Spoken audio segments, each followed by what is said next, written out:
کیونکہ انسان کی شخصیت کا یہ جو پہلو ہے، کسی بات کو یا کسی کلام کی مراد کو سمجھ لینا یا اس کے الفاظ کا مطلب سمجھ لینا، یہ بنیادی طور پر انسان کے دماغ کا وظیفہ ہے۔ ہم اپنے ذہن سے اور اپنے دماغ سے کام لے کر جب بھی ہم تک کوئی پیغام پہنچایا جاتا ہے کسی بھی صورت میں، تو ہم اس کو ڈی کوڈ کر کے اس کا ایک مطلب سمجھ لیتے ہیں۔ انسان کی شخصیت کا ایک اور پہلو جو اصل پہلو ہے، اور یہ وہ ہے کہ جو چیزوں کو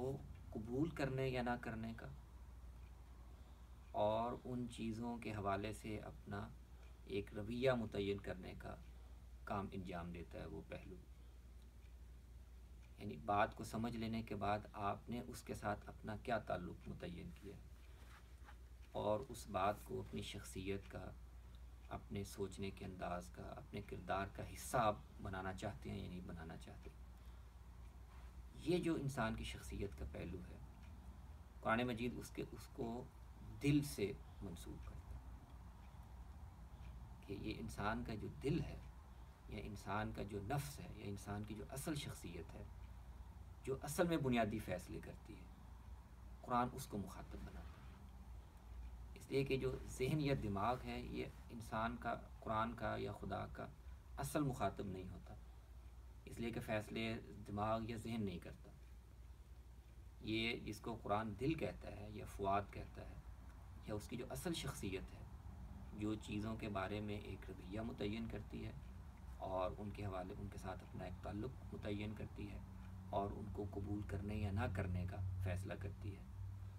تو قرآن جب یہ کہتا ہے کہ عقل سے کام کیوں نہیں لیتے اور تدبر کیوں نہیں کرتے اور تفکر کیوں نہیں کرتے، تو اس سے مراد محض الفاظ کا لفظی مطلب سمجھ لینا یا اس کی مراد سمجھ لینا نہیں ہوتا، بلکہ وہ یہ ہوتا ہے کہ انسان کی شخصیت کا وہ حصہ جو اپنے بارے میں فیصلے کرتا ہے، وہاں سے یہ قرآن کی طرف متوجہ کیوں نہیں ہوتی۔ تو یہ بڑی ایک اہم بات ہے، اور اس سے ہمیں یہ سمجھ میں آئے گی کہ کیوں دنیا میں، خود رسالت مآب صلی اللہ علیہ وسلم کے زمانے میں بہت سے لوگ تھے جن کے لیے عام مفہوم میں قرآن کو سمجھنا کوئی مسئلہ نہیں تھا۔ تمام مشرکین، عرب کے سارے لوگ بہت اچھی طرح سے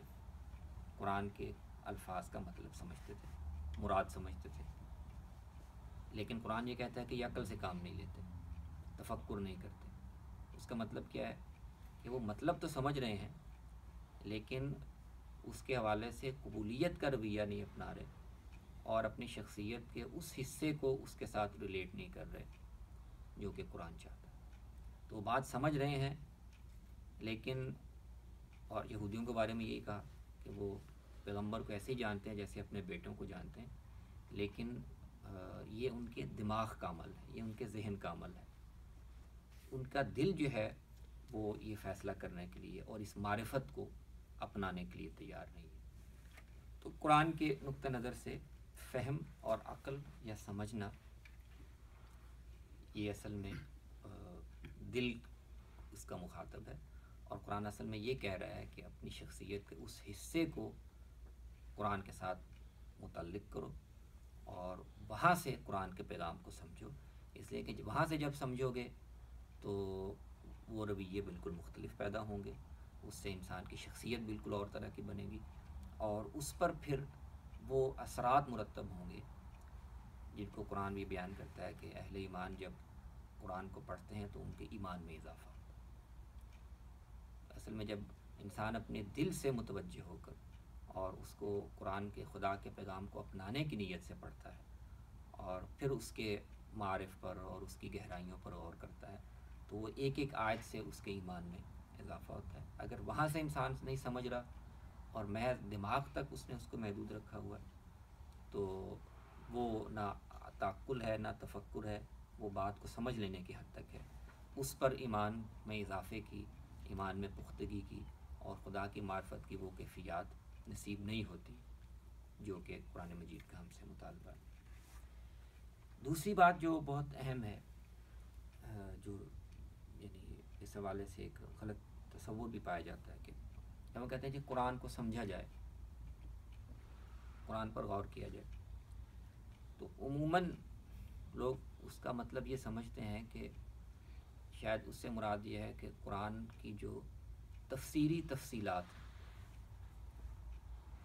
قرآن کی بات کی جو تفصیلات ہمیں تفسیر کی کتابوں میں یا تاریخ کی کتابوں میں ملتی ہیں،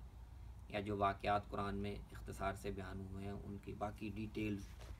اکٹھا کرنا اور جمع کرنا، شاید اس سے مراد یہ ہے. تو یہ بات اچھی طرح سمجھنی چاہیے کہ قرآن کو سمجھنے کا اور قرآن کو اپنی شخصیت کا حصہ بنانے کا یہ جو پہلو ہے کہ تفسیر کی تفصیلات کو جاننا اور اس کی جزیات کو جاننا،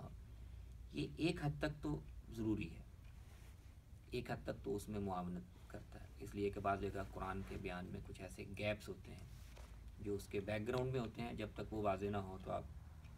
لیکن ایک حد سے زیادہ اگر آدمی اس میں اشتغال کرے اور ان تفصیلات میں وہ منہمک ہو جائے تو اس کی توجہ قرآن کے اصل پیغام سے ہٹ جاتی ہے. قرآن مجید بہت سے واقعات بیان کرتا ہے، لیکن ان واقعات کے بہت ہی سلیکٹڈ جو حصے ہیں جو اس کے نقطہ نظر سے میسج پہنچانے کے لیے ضروری ہیں وہ بیان کرتا ہے. پورا واقعہ، اس کی پوری تفصیلات کہانی کے انداز میں بیان نہیں کرتا، اس لیے کہ اس کے پیش نظر کہانی بتانا یا تاریخ ہمیں سکھانا نہیں ہے. اس کے پیش نظر اس کہانی میں یا اس واقعے میں جو سبق پوشیدہ ہے وہ ہمارے سامنے رکھنا پیش نظر. تو اب چاہیے یہ کہ جب ہم قرآن کا کوئی بھی حصہ پڑھیں تو اس میں جو اصل پیغام ہے جس کی طرف ہمیں متوجہ کرنا مقصود ہے اس پر دھیان رکھیں، اس پر توجہ رکھیں، اور اسی سے ہمیں اصل میں وہ غذا ملے گی، اسی سے ہمیں وہ تذکیر اور یاد دہانی ملے گی جو قرآن کا اصل مقصد ہے. اگر ہم اصل پیغام کو چھوڑ کر ان تفصیلات کی طرف چلے جائیں، متوجہ ہو جائیں اور وہ مختلف کتابوں سے وہ ڈیٹیلز جمع کرنا شروع کر دیں کہ یہ کیا ہوا تھا اور کیسے ہوا تھا، تو وہ ایک الگ سے ایک علمی سرگرمی ہو سکتی ہے، لیکن اس کو اس غلط فہمی سے نہیں اپنانا چاہیے کہ ہم یہ قرآن پر غور کر رہے ہیں یا قرآن کی سمجھ حاصل کر رہے ہیں. ان تفصیلات میں بہت زیادہ اشتغال، حضرت آدم علیہ السلام کا واقعہ قرآن مجید نے بیان کیا، اس کے کچھ اہم پہلو نمایاں کر دیے، بے شمار پہلو نہیں بیان کیے. اگر آدمی ان کی طرف متوجہ ہو جائے اور وہ جاننا شروع کر دے کہ درخت کون سا تھا اور شیطان نے کیسے آ کر ان کو ورگلایا اور فلاں بات کی تفصیل کیا تھی، فلاں بات کیسے ہوئی تھی، تو اس سے متعلق جزیات یا اس سے متعلق تفصیلات لٹریچر میں مل جائیں گی، تورات میں مل جائیں گی، بنی اسرائیل کے لٹریچر میں مل جائیں گی، ہماری تفسیر کتابوں میں مل جائیں گی. لیکن وہ سارا اشتغال بس وہ ایک علمی قسم کی سرگرمی ہوگی. قرآن کے پیغام کے لحاظ سے یا اس کے مقصد کے لحاظ سے اس کی افادیت اتنی نہیں ہوگی، بلکہ بعض دفعہ وہ الٹا ڈسٹریکشن کا سبب بن جاتی ہے. تو یہی وجہ ہے کہ دور حاضر میں بہت سے جو مفسرین ہیں انہوں نے خاص طور پر جب تفسیریں لکھی یا قرآن کی توضیح کا کام کیا تو اس کو خاص طور پر اس پر توجہ دی کہ توضیحی حواشی لکھتے ہوئے یا نوٹس لکھتے ہوئے اس طرح کی جو غیر ضروری تفصیلات ہیں ان تک ان میں نہ الجھا جائے، اور جو قرآن کا اصل پیغام ہے اس کو قاری کے سامنے واضح کیا جائے. تو ایک جو بنیادی پہلو ہے اس گفتگو کا وہ یہ ہے کہ قرآن کو سمجھنے کا مطلب کیا ہے، اس کو یہ ہم پر واضح ہونا چاہیے. دوسرا پہلو اس گفتگو کا یہ ہے کہ قرآن مجید جب ہم پڑھیں گے اور سمجھنے کی کوشش کریں گے تو یہ بالکل فطری بات ہے اور سمجھ میں آنے والی بات ہے کہ بہت سی چیزیں ہمیں ہماری سمجھ میں نہیں آئیں گی، پہلے ہی مرحلے پہ نہیں آئیں گی، کچھ آگے چل کر آ جائیں گی، کچھ پہلو گرفت میں آئیں گے، کچھ نہیں آئیں گے، اور بہت سے پہلو ایسے ہیں جن کے بارے میں قرآن خود کہتا ہے کہ ان کی حقیقت کو پوری طرح جاننا یا سمجھنا تمہارے لیے ممکن بھی نہیں. تو یہ ایک بڑا اہم مسئلہ ہے، بڑا اہم سوال ہے کہ جب اس طرح کی کسی صورتحال سے انسان کو سابقہ پیش آئے قرآن مجید پڑھتے ہوئے تو اس حوالے سے اس کا رویہ کیا ہونا چاہیے اور ایسی صورتحال میں کیا کرنا چاہیے. جب قرآن مجید کی کوئی بات سمجھ میں نہ آ رہی ہو، اٹک رہی ہو، دماغ میں الجھن پیدا کر رہی ہو، پوری طرح اس پر اطمینان نہ ہو رہا تو پھر کیا کرنا چاہیے. تو اس میں ایک بات جو ابھی اس کی طرف اشارتاً گزارش کی گئی کہ قرآن مجید نے اپنے بیانات کو یا اپنے اس میں جو کچھ بیان کیا گیا ہے اس کی دو بڑی واضح قسمیں اس نے خود بیان کر دی. اس کتاب میں اللہ نے کچھ باتیں ایسی بیان کی ہیں جو متشابہات ہیں اور کچھ باتیں ایسی ہیں جو زیادہ تر باتیں ہیں کہ جو محکمات ہیں. تو متشابہات جو اس دائرے کی چیزیں ہیں کہ جن میں انسان کو ایسی باتیں بتائی گئی ہیں کہ جو اپنی اصل حقیقت کے لحاظ سے اس دنیا میں اس کے ذہن کی گرفت میں نہیں آ سکتی، ان پر بالاجمال ایمان رکھنا یہ کافی ہے. وہ باتیں اللہ نے بیان کی ہیں اس مقصد کے لیے کہ انسان کے ذہن میں ایک حد تک ان چیزوں کا ایک تصور سا آ جائے جو وہ اس دنیا میں دیکھ نہیں سکتا یا جن تک اس کی رسائی نہیں ہے. بعض باتیں جو ہیں وہ آزمانے کے لیے بیان کی ہیں. ایسی باتیں ہیں جن کی حقیقت یا وجہ انسان نہیں سمجھ سکتا لیکن قرآن نے بیان کی ہیں یہ آزمانے کے لیے کہ انسان اس حوالے سے کیا رویہ اختیار کرتے ہیں. سورہ مدثر میں اللہ تعالیٰ نے بیان کیا کہ جہنم پر ہم نے 19 داروغہ مقرر کی ہیں، اور پھر آگے ساتھ ہی بیان ہوا کہ یہ بات جو ہم نے بیان کی ہے یہ بیان کرنے کی وجہ کیا ہے، یہ بتانے کا کیا مقصد ہے. صرف یہ کہ اللہ تعالیٰ یہ جانے کہ اہل ایمان اس بیان کے حوالے سے کیا رویہ اختیار کرتے ہیں، اور جن کے دلوں میں بیماری ہے، جو بات سمجھنا اور ماننا نہیں چاہتے، مین میک نکالنا چاہتے ہیں، وہ کیا کرتے ہیں. تو متشابہات کو بیان کرنے کا مقصد ایک تو یہ ہے کہ وہ چیزیں جو انسان کے لیے نادیدہ ہیں، اس کے علم کی رسائی سے باہر ہیں، ان کا ایک حد تک ایک تصور اس کے ذہن میں قائم ہو جائے تاکہ وہ ان پر ایمان رکھ سکے، لیکن ان کی حقیقت کو جاننا اس کے لیے ممکن نہیں. تو اگر ان باتوں میں مطلوب یہ ہے کہ انسان یہ کہہ کر کہ کل من عند ربنا، ہم ایمان رکھتے ہیں دونوں طرح کی باتوں پر، دونوں باتیں خدا کی طرف سے آئی ہیں، لیکن ہم اس کی ٹو میں نہیں پڑھیں گے، اس کی قرید نہیں کریں گے، تو یہاں پر یہ رویہ مطلوب ہے. انسان کو اپنے علم کی محدودیت کے اعتراف کے ساتھ اللہ کی کتاب کو پڑھنا چاہیے اور یہ جاننا چاہیے کہ کون سی چیزیں ہیں جن پر زیادہ ان پر غور کرنا یا ان کی قرید کرنا یہ اللہ کو اس سے مطلوب نہیں ہے. دوسری چیز، بہت سی باتیں ایسی ہوں گی کہ جو متشابہات میں سے نہیں،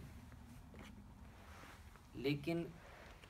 ان کو سمجھنا شاید ہر آدمی کے لیے ممکن نہیں. انسانوں کو اللہ نے علم، فہم، عقل کے لحاظ سے ایک سطح پر نہیں پیدا کیا، اس لیے کہ علم بھی ان چیزوں میں سے ہے جن میں اللہ نے انسانوں کے درمیان درجہ بندی کی ہے. جیسے باقی چیزوں میں اللہ نے انسانوں کو یکساں نہیں پیدا کیا، اسی طرح جو علم کی، ذہانت کی اور عقل کی صلاحیت ہے ان میں بھی اللہ نے ایک جیسا نہیں پیدا کیا، کچھ کو زیادہ نوازا ہے، کچھ کو کم نوازا ہے. تو یہاں پر اور یہ کتاب چونکہ اللہ نے سب کے لیے نازل کی ہے، یہ ممکن نہیں تھا، یہ اللہ کی حکمت کے خلاف تھا کہ وہ انسانوں کی ذہنی صلاحیتوں کے لحاظ سے وہ الگ الگ کتابیں اتارے کہ یہ جو ہے وہ ذہین لوگوں کے لیے ہے، علماء کے لیے ہے یا عام لوگوں کے لیے. یہ اللہ کا طریقہ نہیں ہے. تو کتاب اس نے سب کے لیے ایک ہی اتاری ہے، اور ساتھ یہ ہدایت دی ہے کہ سب لوگ اپنی اپنی سطح کے لحاظ سے جو بات سمجھیں اس کو قبول کریں، اس پر عمل کریں، اور جو بات انہیں اپنی سطح سے بلند محسوس ہو یا گرفت میں نہ آئے تو وہاں پر وہ اپنی کم علمی کا اعتراف کرتے ہوئے اس بحث کو یا اس بات کو چھوڑ دیں، ان لوگوں کے سپرد کر دیں جو اس کا علم ہے. تو نبی صلی اللہ علیہ وسلم نے قرآن مجید کے حوالے سے صحابہ کو جو بنیادی بات کی تعلیم تھی وہ یہ تھی کہ تمہیں کتاب اللہ کی جو بات سمجھ میں آ جائے اس کو مضبوطی سے تھام لو، اس پہ عمل کرو. جو سمجھ میں نہ آئے، اور ظاہر ہے کہ ایک پہلا مرحلہ تو یہ ہوتا ہے کہ آدمی اس کو کسی عالم سے، یہ ویسے بھی دین کی عمومی تعلیم بھی یہ ہے کہ تمہیں خود بات سمجھ میں نہ آئے تو فوق کل ذی علم علیم، اللہ نے علم میں بہت سے درجے رکھے، تو تم دوسرے اہل علم سے رجوع کرو، اپنے آپ کو عقل کل نہ سمجھو، اور اس کو اپنے لیے انا کا مسئلہ نہ بناؤ کہ میں کسی اور سے کیوں پوچھوں، یہ تم دوسرے سے پوچھو، دوسرے علماء سے پوچھو۔ پھر بھی اگر بات سمجھ میں نہ آئے تو بجائے اس کے کہ اپنے دل کو شکوک شبہات میں ڈالو یا اس بات کے پیچھے ہی پڑ جاؤ، صحیح رویہ یہ ہے کہ فَقِلُوهُ إِلَىٰ عَالِمٍ، یہ کہہ کر اپنے آپ کو اس سے الگ کر لو کہ یہ میری سمجھنے کی چیز نہیں ہے، میرے بس کی چیز نہیں ہے، جو اس کے عالم ہیں، جن کو اللہ نے اس کا علم دیا ہے، وہ اس کو سمجھتے ہیں، مجھے خام خواہ اس کے در پہ ہونے کی ضرورت نہیں۔ تو ایک بہت اہم رویہ جو قرآن کے حوالے سے ان مسلمانوں سے مطلوب ہے وہ یہ ہے کہ ہر پڑھنے والا اس اعتراف کے ساتھ اس کتاب کو اٹھائے کہ اس کی ساری باتیں شاید میں نہ سمجھ سکوں، تو جہاں کوشش کے باوجود بات سمجھ میں نہیں آئے گی تو میں اس کو اپنی ساری صلاحیتیں اور سارے اپنے جو غور و فکر کا اسی کو نہیں بنا دوں گا کہ نہیں ضرور اس کو جان کے چھوڑنا۔ فَقِلُوهُ إِلَىٰ عَالِمٍ، متوازن رویہ یہ ہے کہ اس کو اس کے عالم کے سپرد کر دو، اس میں باقی چیزیں جو ہیں بہت سی ان کو سمجھو، اور ہو سکتا ہے ابھی نہیں تو کچھ عرصے کے بعد، کچھ وقفے کے بعد تمہاری سمجھ میں آ جائے، اور نہ بھی آئے تو یہ اعتراف ہونا چاہیے انسان کو کہ ہم کتاب اللہ، اور یہ تو کوئی بڑے سے بڑا عالم بھی یہ دعویٰ نہیں کر سکتا کہ کتاب اللہ کی تمام معارف کو یا اس کی تمام جو اس طرح کے مقامات ہیں وہ اس کی گرفت میں آ گئے۔ تو دوسری جو قرآن کی بات اگر سمجھ میں نہیں آ رہی تو اس حوالے سے خود دین نے ہمیں جو اخلاقیات سکھائی ہے وہ یہ ہے، اور ان دونوں کی بنیاد اصل میں اس پر ہے کہ انسان اپنے آپ کو ایک کم علم شخصیت اور ایک کم علم ہستی کے طور پر اس کا اعتراف کرے، یہ احساس رکھے، اور اسی اعتراف کے ساتھ کتاب اللہ کے سامنے پیش ہو، اور یہ جانے کہ بہت سی چیزیں ایسی ہیں جن کو خود قرآن کہہ رہا ہے کہ یہ ان کی حقیقت تم نہیں جان سکتے، ان کی ٹو میں پڑھنا بھی درست نہیں ہے، اور بہت سی باتیں ایسی ہیں جو شاید میں نہیں سمجھ سکتا، دنیا میں دوسرے لوگ ہوں گے جن کو اللہ نے ان کا علم بخشا، تو مجھے وہاں پر اپنی کم علمی کا اعتراف کرنا چاہیے اور دوسرے لوگوں سے سیکھنے کی کوشش کرنی چاہیے۔ پھر بھی کوئی بات سمجھ میں نہ آئے تو یہ کہہ کر اپنے آپ کو اس سے الگ کر لینا چاہیے کہ یہ دوسرے لوگوں کے سمجھنے کے لیے ہے، مجھے اللہ نے وہ علم نہیں دیا کہ میں اس کو سمجھ سکوں۔ تیسری بات جو اس حوالے سے اہم ہے وہ یہ ہے کہ قرآن مجید یہ کہتا ہے کہ میں ہدایت کے لیے آیا ہوں، اور ہر دین کے بنیادی معاملات میں میں ایک فیصلہ کن بات بیان کرتا ہوں جس کے بعد کسی شک و شبہ کی گنجائش نہیں رہتی۔ تو میں اس لیے آیا ہوں کہ لوگوں کے درمیان دین کے معاملے میں انسانوں نے اپنی تاریخ میں جو بہت سے جھگڑے کھڑے کر لیے ہیں، بہت سے اختلافات پیدا کر لیے ہیں، ان سب اختلافات کا خاتمہ کر کے ایک واضح راستہ لوگوں کو بتا دوں۔ اس لیے قرآن نے ہدایت کے معاملے میں اپنے بیان میں کوئی کجی، کوئی ایچ پیچ، کوئی خامی نہیں رہنے دی، بالکل صاف واضح دو ٹوک طریقے سے انسانوں کے سامنے اپنی بات رکھ دی۔ لیکن اس کے ساتھ ہی وہ یہ کہتا ہے کہ یہ ہدایت کا عمل جو ہے وہ یک طرفہ نہیں ہوتا، ہدایت میں بنیادی اور فیصلہ کن چیز جو ریسیور ہے یہ اس کا رویہ اور اس کا ایٹیٹیوڈ طے کرے گا۔ اللہ نے اپنی کتاب میں کوئی کمی نہیں رہنے دی، اس میں کوئی کجی نہیں ہے، اس کے باوجود اگر انسان پڑھنے والا اس کا دل کج ہے، وہ اس کے ساتھ صحیح تعلق اپنا متعین نہیں کرتا، تو یہ کتاب کسی اس کے لیے ہدایت کا ذریعہ نہیں بن سکتی، بلکہ الٹا گمراہی کا اور اس کو بھٹکانے کا ذریعہ بن جائے گی۔ یضل بہ کثیرا ویہدی بہ کثیرا، بہت سے لوگ ہیں دنیا میں جو اس کتاب کو پڑھتے ہیں اور اللہ انہیں اس کے ذریعے سے ہدایت دیتا ہے، بہت سے لوگ ہیں جو اس کو پڑھتے ہیں اور اللہ اسی کے ذریعے سے انہیں گمراہ کر دیتا ہے، اس لیے کہ وہ ہدایت کی نیت سے پڑھ ہی نہیں رہتے۔ اب یہ جو رویہ ہے کہ قرآن سے آپ ہدایت حاصل کرنے کے لیے نہیں بلکہ کچھ اور مقاصد کے لیے اس کتاب کی طرف رجوع کریں، اس کا ایک اظہار تو ان لوگوں کی طرف سے ہوتا ہے جو قرآن کو نہیں ماننے والے، قرآن کے منکر ہیں، ان کو کسی بھی وجہ سے قرآن سے یا اس کے پیغام سے کوئی عناد ہے، اور وہ اس لیے قرآن پڑھتے ہیں کہ وہ اس میں سے کچھ ایسی باتیں نکالیں جن پر اعتراض کیا جا سکے۔ تو ایک طبقہ تو وہ ہمیشہ تھا، رہے گا،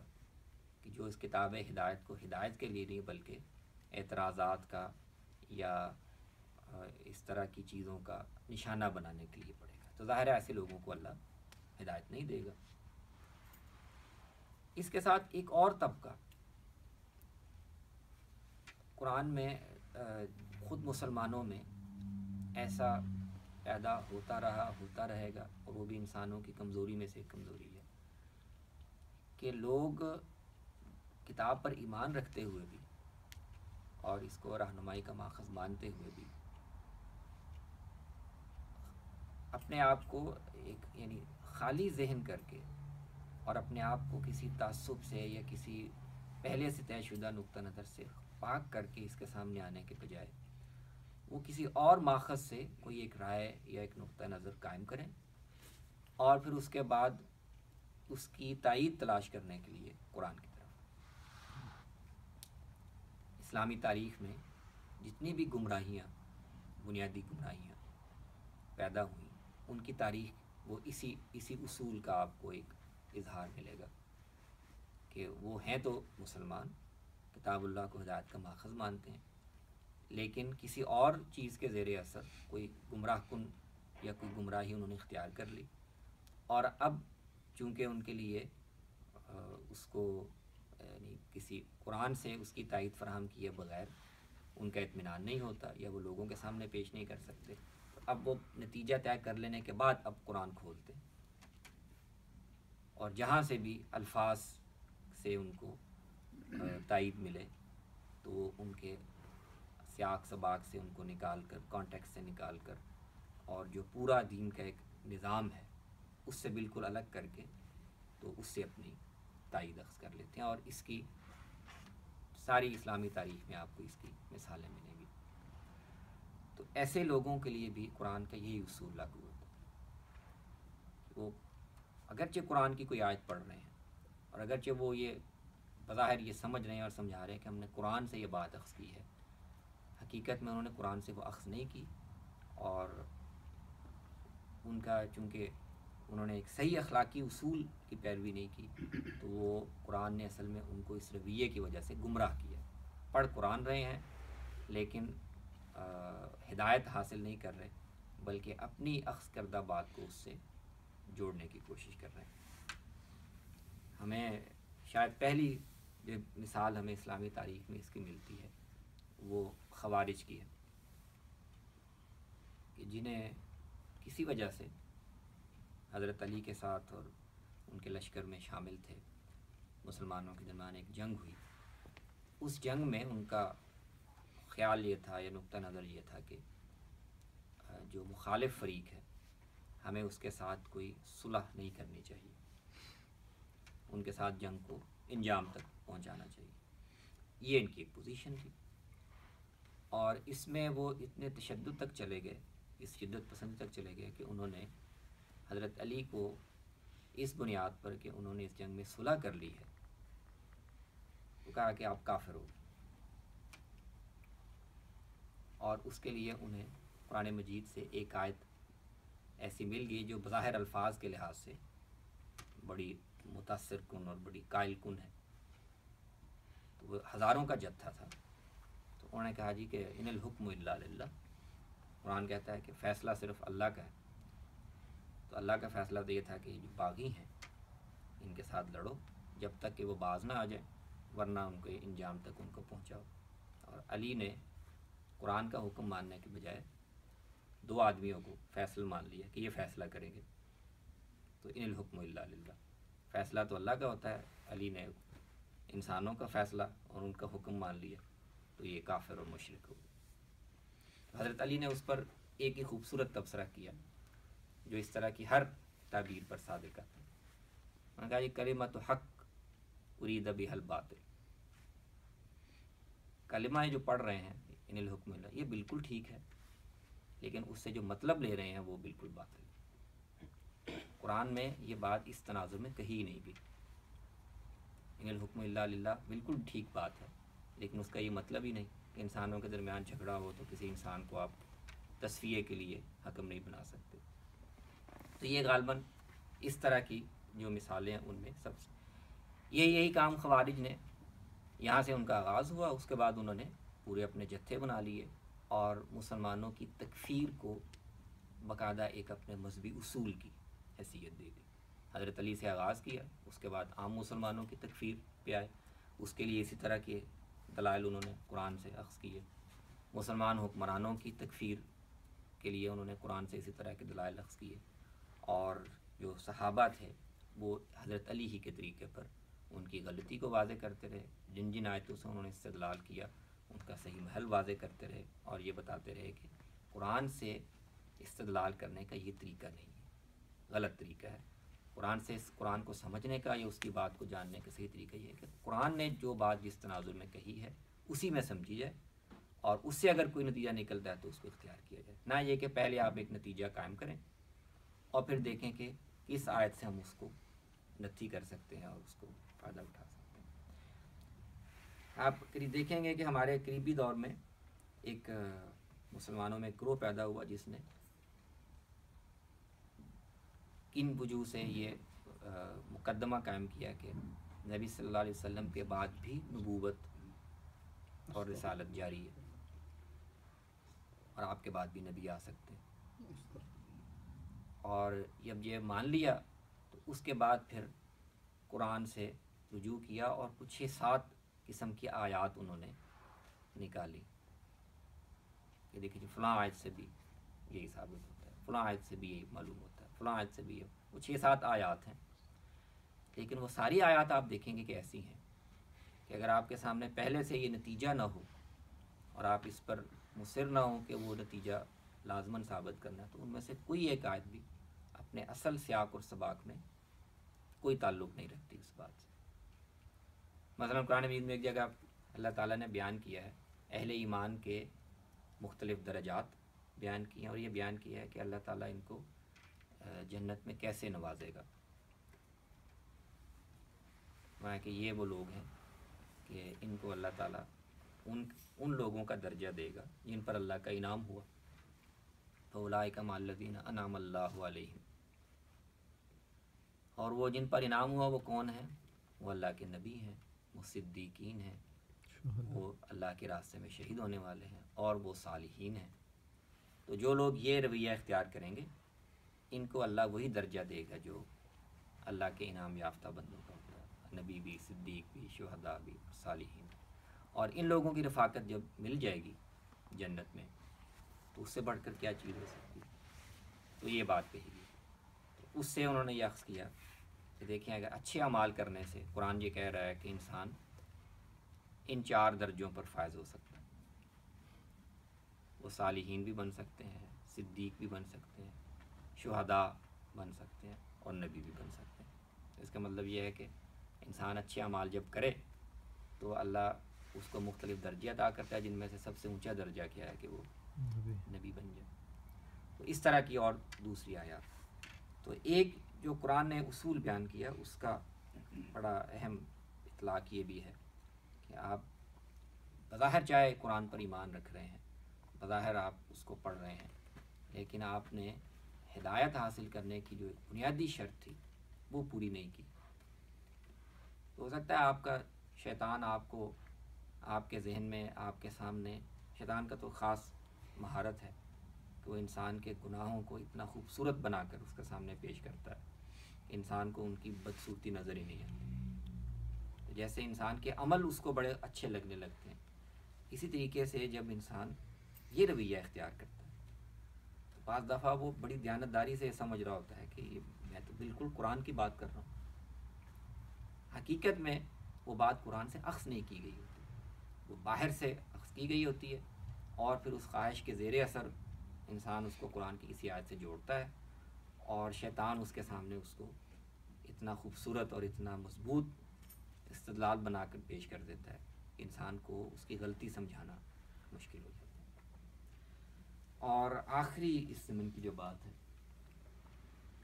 وہ یہ ہے کہ قرآن کو سمجھتے ہوئے یا اس کی ہدایت کو، اس کی تعلیمات کو سمجھتے ہوئے، خاص طور پر جو اس کی قانونی نوعیت کی ہدایات ہیں جن میں شریعت کے ضابطے، احکام، پابندیاں بیان کی گئی ہیں، اس میں ایک بہت خاص طرح کی دینی اور علمی مہارت درکار ہوتی ہے، اور ان ایسی ہدایات کو سمجھنے میں یا ان کی کوئی تعبیر کرنے میں بہت احتیاط سے کام لینا چاہیے اگر آدمی دینی علوم سے اور جو ہماری پوری ایک ٹریڈیشن ہے قرآن کو سمجھنے کی، اس کو سمجھانے کی، اس سے واقف نہیں۔ اس لیے کہ کوئی ہدایت یا کوئی قانون یا کوئی بھی حکم یا پابندی وہ محض ایک کوئی انڈیپینڈنٹ اور مجرد قسم کی ہدایت نہیں ہوتی، وہ ہدایات کے ایک پورے مجموعے کے ساتھ ہوتی ہے۔ جیسے کسی بات کا ایک پورا کانٹیکسٹ ہوتا ہے، ایسے ہی کسی بھی حکم کا یا ہدایت کا یا پابندی کا پورا ایک نظام ہوتا ہے، اور وہ ساری چیزیں آپس میں جڑی ہوئی ہوتی ہیں، اور ہر بات کا اپنی ایک خاص جگہ ہوتی ہے جس میں وہ برمحل ہوتی ہے۔ آپ وہاں سے اس کو ہٹا دیں تو وہی بات بالکل بے محل ہو جائے گی۔ تو قرآن مجید جب اس ضمن کی بہت سی چیزیں بیان کرتا ہے تو ان کو اگر کوئی آدمی اس اصول سے واقف نہیں ہے اور وہ دین کے پورا جو ایک نظام ہے اس پر اس کی نظر نہیں ہے، اور خاص طور پر یہ ہے کہ نبی صلی اللہ علیہ وسلم نے قرآن کی ان ہدایات کو کیسے ایک مفصل ضابطے کی صورت میں ڈالا ہے، اس پورے اس نظام سے وہ واقف نہیں ہے، تو ایسا ہو سکتا ہے کہ وہ دیانتداری سے بعض دفعہ کوئی قرآن کی کوئی آیت پڑھے یا کوئی حکم پڑھے یا کوئی ہدایت پڑھے اور اس کے وہ پورے سیاق اور سباق کو ملحوظ نہ رکھے اور محض لفظوں سے کوئی ایک نتیجہ اخذ کر لے، اور جب کہ وہ محض غلط فہمی ہے۔ تو یہ بہت اہم چیز ہے، اور اسی سے چند مثالیں اگر میں آپ کے سامنے رکھوں تو آپ کو اندازہ ہوگا کہ قرآن کی کسی بات کو جب اس کے اصل تاریخی سیاق میں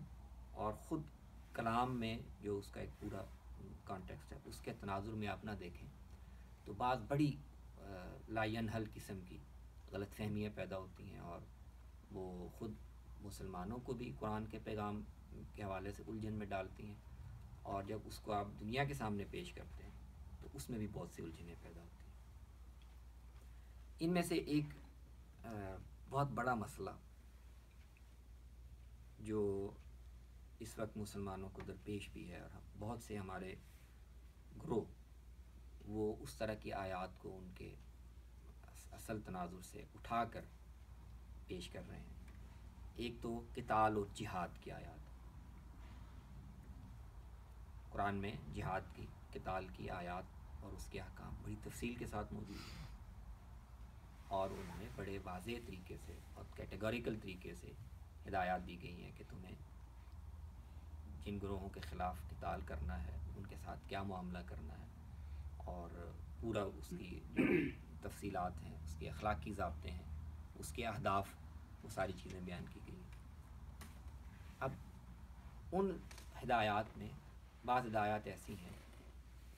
جیسے مثلا یہ کہا گیا کہ ان کے خلاف قاتلوہم حتی لا تکون فتنہ ویکون الدین کلہ للہ،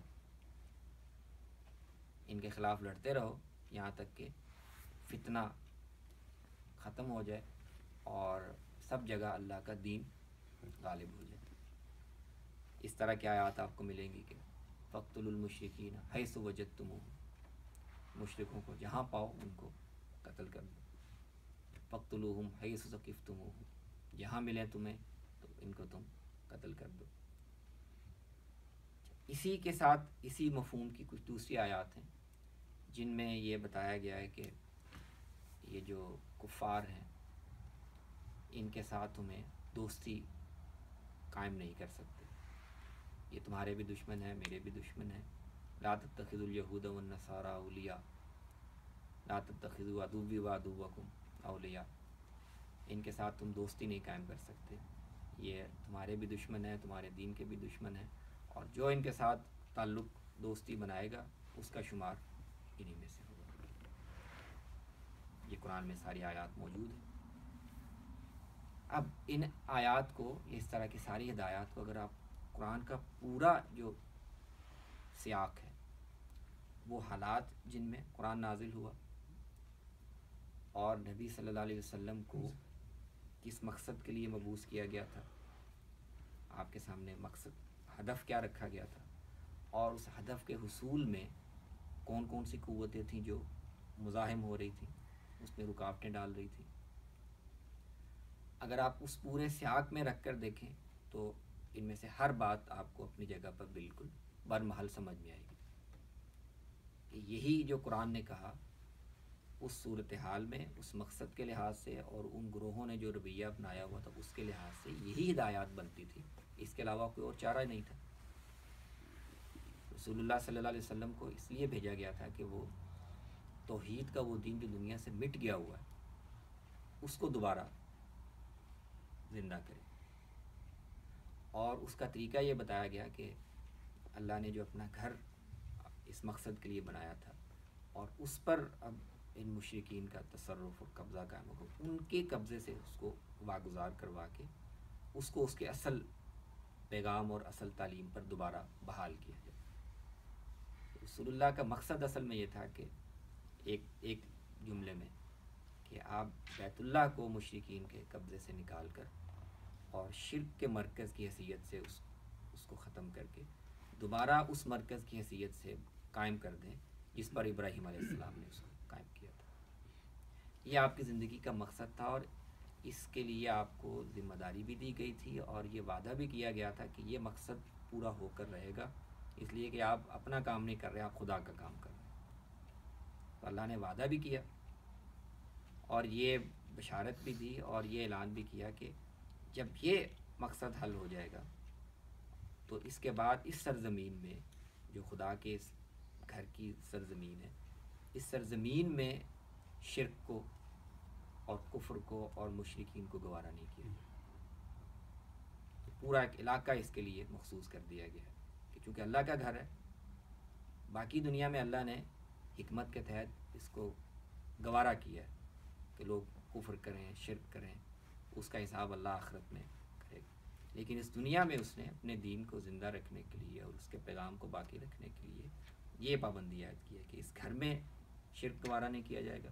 اور اس گھر کی حرمت کے لحاظ سے یہ جو پورا علاقہ ہے جہاں پر وہ گھر واقع ہے، یہاں پر شرک کو، کفر کو گوارا نہیں کیا جائے گا، اور یہاں پر شرک کرنے والوں کو رہنے بھی نہیں دیا جائے گا۔ تو یہ رسول اللہ صلی اللہ علیہ وسلم کی زندگی کا مشن تھا، یہ مقصد تھا، اور اس تناظر میں یہ ساری ہدایات دی گئی۔ اب آپ اس پورے کانٹیکس سے ان چیزوں کو اگر آپ نکال لیں تو اس سے پھر وہ فساد پیدا ہوگا۔ بظاہر یہی لگے گا کہ ہم تو قرآن کی آیت پڑھ رہے ہیں، ہم قرآن کہہ رہا ہے کہ قتل کرو جب تک دین جو ہے وہ پوری دنیا پر مسلمانوں کا غلبہ نہ قائم ہو جائے تب تک جہاد باقی رہے گا، اور کافر مشرک خاص طور پہ ان کے جو ائمہ اور ائمۃ الکفر ہیں یہ جب تک ختم نہ ہو جائیں تب تک یہ جہاد جاری رہے گا۔ تو ان آیات کو جب آپ الگ الگ کر کے اٹھا لیں اور پھر ان کو قرآن سے باہر ایک ترتیب دے کر آپ لوگوں کے سامنے پیش کریں تو ایک ناواقف آدمی، ایک ایسا آدمی جس کو قرآن کیسے سمجھنا ہے، اس کی تاریخ کیا ہے، اس کو سمجھنے کے اصول اس سے واقف نہیں ہے، تو آپ آسانی خود بھی گمراہ ہو سکتے ہیں اور لوگوں کو بھی گمراہ کر سکتے ہیں۔ تو ایک بڑی اہم بات جو چوتھی بات ہے اس گفتگو کی کہ قرآن میں کوئی بھی ہدایت ہے اور کوئی بھی حکم ہے تو وہ اصل میں ایک پورے سلسلہ ہدایات کے اندر ہے، اور وہ ساری آپس میں کنیکٹڈ ہیں، جڑی ہوئی ہیں، کسی ایک کو آپ الگ کر کے نہیں سمجھ سکتے۔ تو اس پورے سلسلہ ہدایات کو، اس پورے نظام ہدایات کو ملحوظ رکھنا اور اس میں کون سی ہدایت کہاں بیٹھتی ہے یہ ملحوظ رکھنا، یہ بہت ضروری ہے۔ اگر آپ اس سیاق سے ہٹائیں گے اور انڈیویجول الگ الگ آیات کو آپ ان پر فوکس کر کے ان سے نتیجہ اخذ کریں گے تو ہو سکتا ہے کہ آپ بظاہر بڑی دینی جذبے کے ساتھ یا دیانتداری کے ساتھ یہ کام کر رہے ہو، لیکن وہ قرآن کا مدعا نہیں ہوگا، اس کی مراد نہیں ہوگی۔ تو یہ چند باتیں اس وقت اس گفتگو کے لیے میرے ذہن میں آئیں کہ قرآن مجید کو ہم کیسے سمجھیں، اور اس حوالے سے جو کچھ مشکلات ہیں یا رویے ہیں ان پر ہم کیا بات کریں. یہ چند باتیں میرے ذہن میں آئیں، ان کے حوالے سے اگر کوئی سوال یا توضیحی بات ہو تو آپ پیش کر سکتے ہیں. قولوا قولی ھذا واستغفر اللہ. 1-2 منٹ 3 منٹ کا بریک لے لیں، چائے تیار ہے.